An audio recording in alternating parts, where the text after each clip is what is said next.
नमस्कार। एजुटेक में आपका स्वागत है।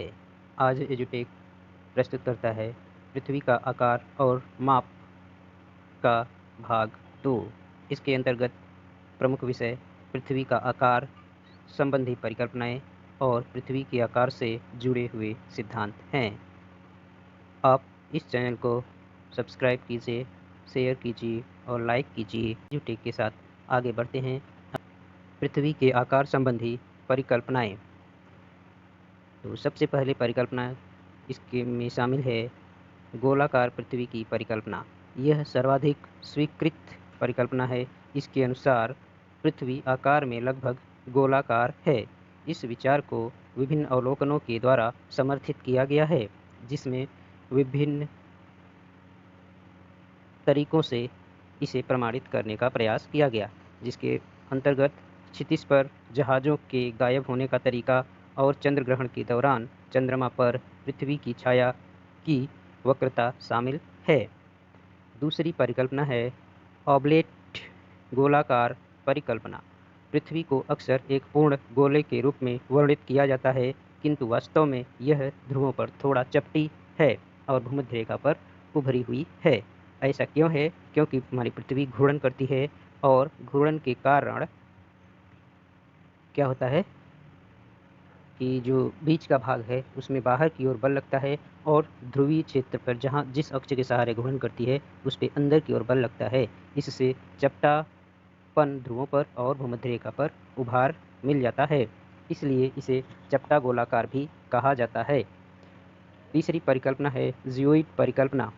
जियोइड एक समगुरुत्वाकर्षण सतह है, यानी यह एक कोई परिकल्पना के अंतर्गत जियोइड एक सतह है जो समान रूप से गुरुत्वाकर्षण क्षेत्र को व्यक्त करती है, जो पृथ्वी के महासागरों के औसत समुद्र स्तर को बारीकी से अनुमान से व्यक्त करती है। बारीकी से अनुमान करने के बाद ही व्यक्त करती है इसको, समुद्र के औसत स्तर को। ऐसा क्यों करती है? क्योंकि यह परिकल्पना यह मानती है कि जो समुद्र स्तर है वही गोलाकार है, इसके बाद उससे जो भी ऊंचा है वह पृथ्वी के गोलाकार से बाहर है। ठीक है, उसकी सतह पर उभार है, वो एक मतलब आरोपित है, अध्यारोपित।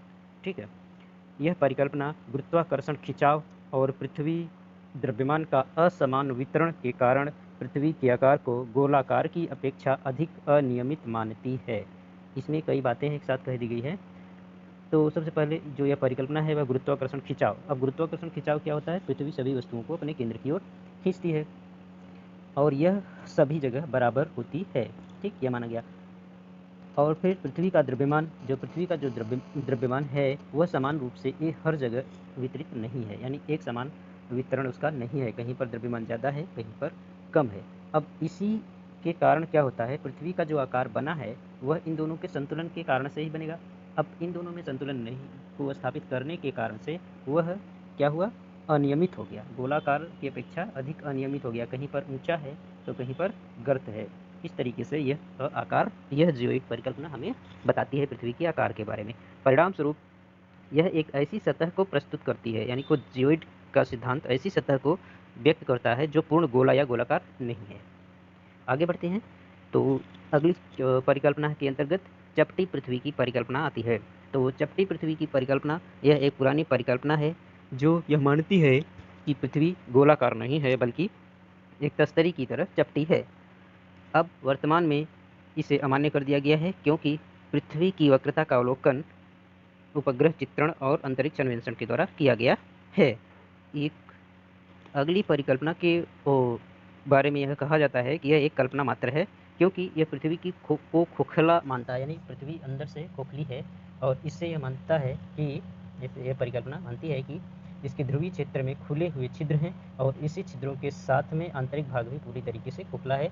जो पृथ्वी है वह सिर्फ एक बाहरी आवरण के रूप में है। इसे में कोई वैज्ञानिक तथ्य नहीं है, वैज्ञानिकता का अभाव है, वैज्ञानिक समर्थन इसे नहीं मिला है, मात्र एक परिकल्पना फैंटेसी है। अगली परिकल्पना चपटा गोलाकार परिकल्पना, जो ऑब्लेटेड परिकल्पना गोलाकार है, वही यहाँ पर पुनः लेकिन दूसरे रूप में व्यक्त किया गया है। पृथ्वी एक पूर्ण गोला नहीं है बल्कि एक चपटा गोलाकार है। अब जो पूर्ण गोला होता तो पूरी तरीके से हर जगह उसके ऐसा नहीं है। यह यह एक चपटा भाग है, लेकिन अब कहाँ पर चपटा है और कहाँ पर उभरा हुआ है, ये बात जानने की है।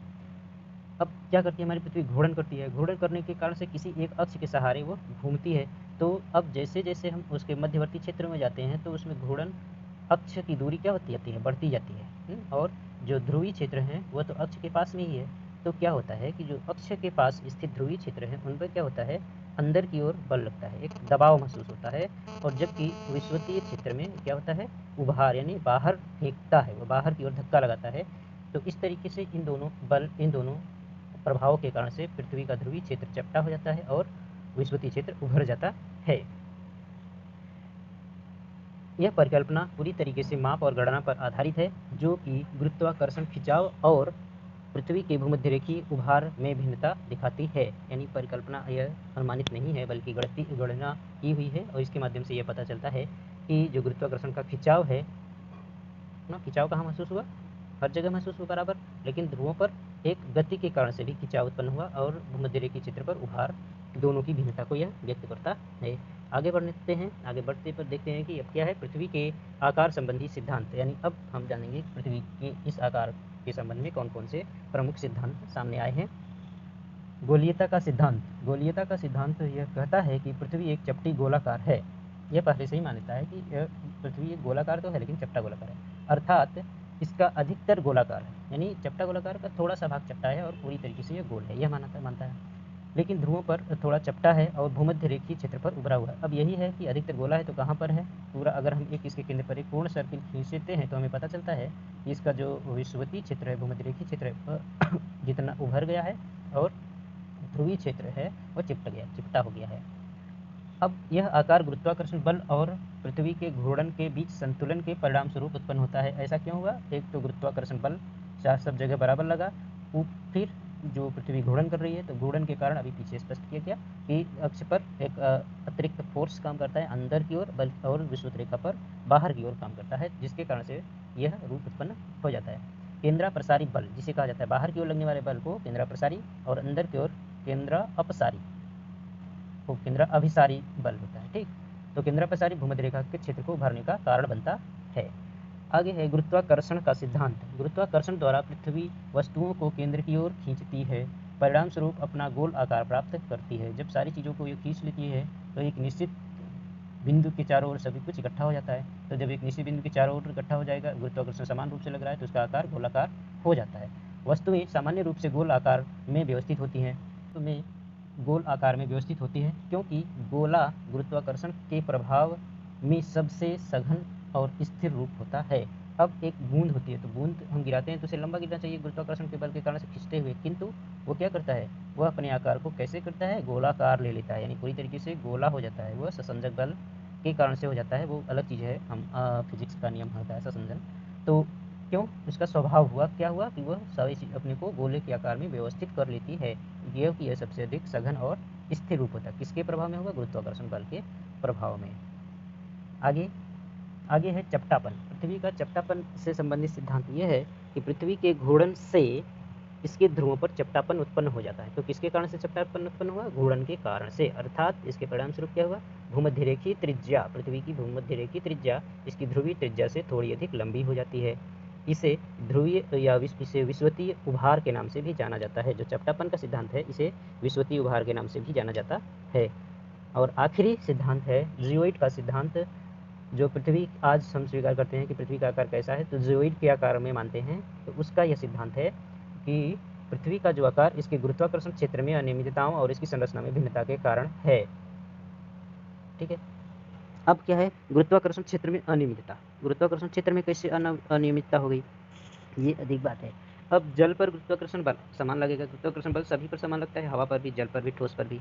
ठीक है, तो अब अनियमितता कैसे हो गई, इसमें संरचनात्मक अनियमितता हो गई। जैसे अगर जहाँ पर अधिक ऊंचा हो गया स्थान तो वहाँ पर क्या होगा, केंद्र से उसके अंतिम बिंदु तक दूरी अधिक हो गई, और जहाँ पर गहरा हो गया वहाँ पर उसकी केंद्र से उसकी दूरी क्या हो गई, कम हो गई।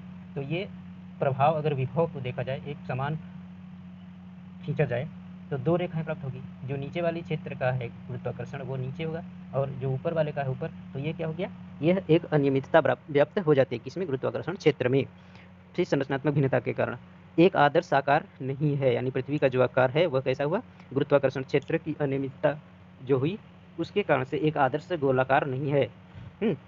जियोइड एक सतह है जो समुद्र के औसत स्तर का प्रतिनिधित्व करती है। अब औसत स्तर समझ लीजिए कि एक जब सतह है, सतह पर अगर कुछ भी न हो, हवा न चले, पृथ्वी घूर्णन न करे, तो वो हर जगह बराबर रहेगी, ठीक है, और उसमें कोई तरंग नहीं होगी और कहीं विक्षोभ, गर्त नहीं बनेगा, भंवर नहीं उत्पन्न होगा, टर्बुलेंट नहीं आएगा। तो क्या होगा, एक निश्चित सतह होगी। लेकिन ये हम ऐसा तो है नहीं, पृथ्वी घूम भी रही है और सूर्य की परिक्रमा भी कर रही है, हवा भी चल रही है, तरंग भी चल रही है, तो इसके बीच में एक औसत समुद्र की ऊपरी सतह का हम मापन कर लेते हैं गहराई से या विशिष्टता के साथ में सावधानी पूर्वक उसका निर्धारण कर लेते हैं। तो औसत सतह का यह निर्धारण करती है। इस और इन अनियमितताओं को, कौन सी अनियमितताओं को, गुरुत्वाकर्षण क्षेत्र की अनियमितता और संरचनात्मक भिन्नता को ध्यान में रखते हुए पृथ्वी के आकार को बारीकी से अनुमान लगाकर व्यक्त करती है। अब जब इसका क्या हो गया, सागरी सतह अनुमानित निश्चित हो गई। अब जहाँ पर उभार है, जहाँ पर गर्त है, इन सब चीज़ों को सावधानी से अनुमानित करते हुए व्यक्त कर देती है। अर्थात यह पृथ्वी को वास्तविकता के जो है उसके लगभग व्यक्त करती है। इसलिए हम पृथ्वी के आकार को जियोइड के आकार के रूप में आज स्वीकार करते हैं। तो आज के लिए इतना ही, यहाँ तक ही। नमस्कार और आप सबको धन्यवाद।